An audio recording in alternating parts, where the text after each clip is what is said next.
Hello everybody, my name is RicardoCliment and I am Professor of Interactive Music at the University of Manchester.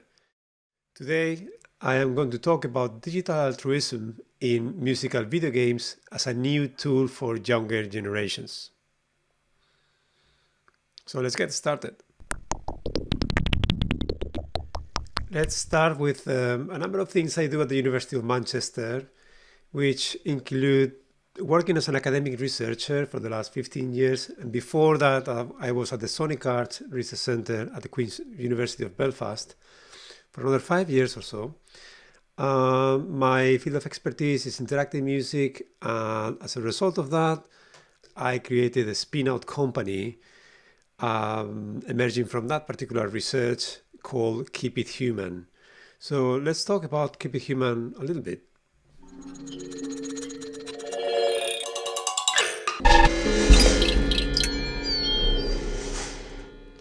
Keep It Human is a social venture spin-out at the University of Manchester at the intersections of video gaming and digital philanthropy, looking at new ways to give back.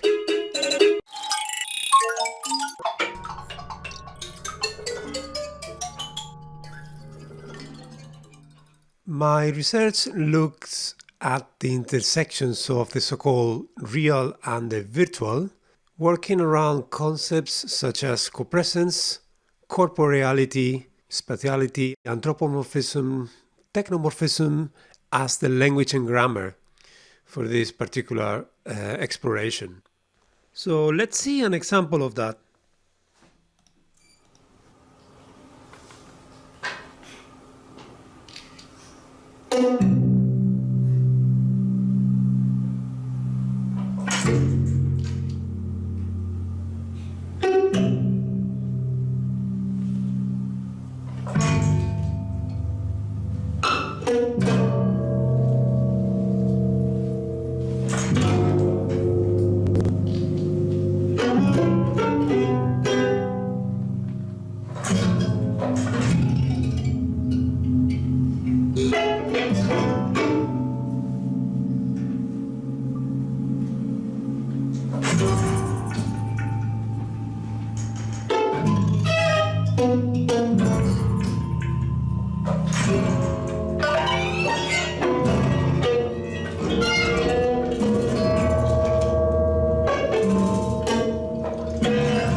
One key aspect of this kind of musical performance is that we have a stage with two musicians and a virtual stage in the background with replicas or doppelgangers of the musicians or the acoustic instruments they are performing, and the transition between one world and the other is key for navigating and understanding what's going on in the piece. And it's led to the spectators to decide what do they want to look at. But this transition from the real to the virtual and vice versa, from the virtual to the real, is what makes the essence of what the research is about. So here is the first problem we look at during the validation phase at Keep It Human. 30 to 50% of UK fundraising is face-to-face. With COVID, this could equate to over 4 billion of lost donations in the UK alone. Therefore, NGOs and charitable foundations need to find and consolidate a new space in the digital. So one of the questions we were asking ourselves was whether video games could become that space in the digital they were looking for. Another problem we found at NGOs and charitable foundations is that their donors were aging. So 70% of them were above 40 years old, and in fact, back in 2010, some indicators already said that 80% were over 45 years old. NGOs and charity foundations desperately need to renew their donors' age.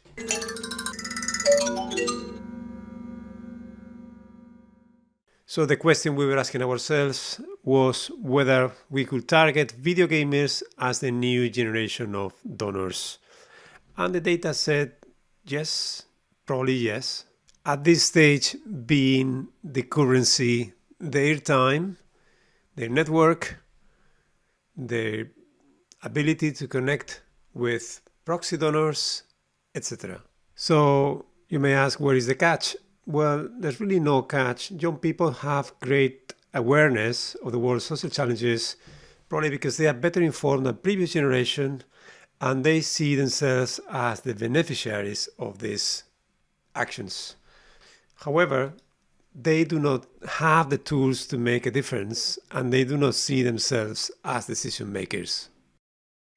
So from very early stages, we thought that at KP Human we could provide charitable foundations and NGOs with a new space in the digital to renew their donors' age and maximize their non-digital practices by finding a space in the digital. We thought that we could facilitate younger people with the ownership of social challenges through video gaming, the kind of things they really care about and they want to share with others.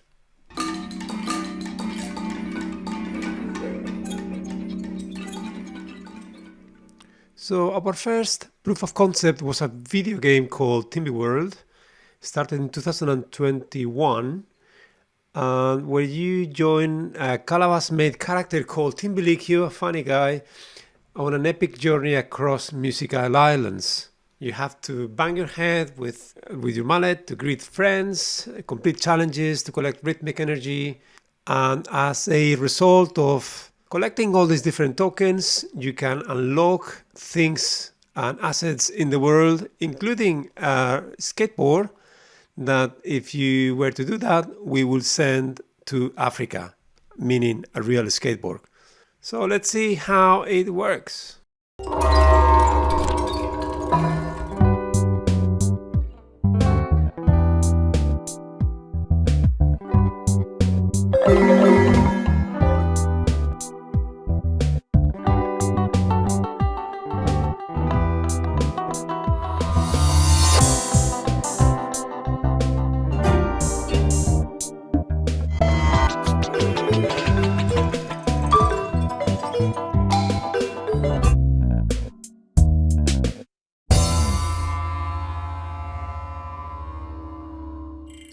So for this particular video game, we have on the one hand the NGO in Mozambique called Maputo Skate.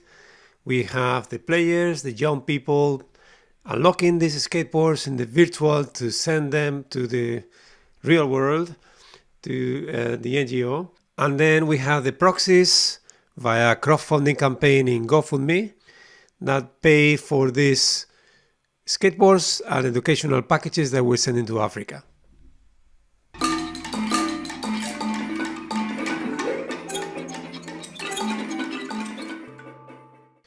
We cover a little bit in depth the partnership with Manu Samoan Sika to produce this game, and it's in one of the videos produced by East NDC at ZKM in Kasru. So you can find a little bit of more details and insights about how the game was made and things like that. So when we move to the next phase at Innovation Factory, which is the commercialization branch at the University of Manchester, we started to look at different ideas and fundraising methods that existed in video gaming. And here is a resume of the most interesting things we found. The first example is the charity video gaming marathons method. An example of that is Games Done Quick, that since 2011 have raised $30 million, 2.5 or 2.75 for the prevention of cancer, Doctors Without Borders in the USA, and so on and so forth. A second very interesting model is subscription-based models of donations. For example, Humble Bundle has raised $191 million via its community gamers. They normally select every month a different charity that they will be supporting, And when you pay for your bundle of games, you pay a quantity, an amount, and then you have a number of games that you can play for this. You can actually decide how much goes to this particular charity. The third model is the mental health awareness week events. So weekly events that focus on a specific thing, and this was particularly run during COVID by Jagex in the UK. Also raised almost £500,000 for mental health charity CPSL Mine. And the next one is a gamified fintech to promote climate action, very close to this second prototype we are building. And it's not quite a game, it's mostly like an app connected to the financial branch of Alibaba, the Alipay and Forest game. So since 2016, it has attracted over 500 million users from the huge database and planted 100 million real trees in northwest China. How can you beat that? So, and the last one, which is very interesting and probably the beginning of something quite new, is fan-based in-game donations. So where the engine in itself is a philanthropic tool for things to happen from the virtual to the real, which is the kind of things we are looking at, but extremely focused exactly on this particular idea. So, for example, one pioneer in this was that game company with this game Sky Children of Light. You may know them because of The Journey. The Journey is one of my favorite games of all times, and also the anti-game, if I may say so. So there's no killing involved, there's no instructions involved. It's just fun to explore. And the music is absolutely fantastic. So the idea behind Sky Children of Light, the new game, was a more sort of bounding game where people have to spend time together. It's not a collaborative game, it's more like an emotional engine, as they call it, game, where you can, for example, have this day of healing days and buy a lotus flower for someone and then pay $1 or microcredit, something small that will go straight to this Doctors Without Border or any other charity of their choice. And they raised over $1 million, which is absolutely shocking.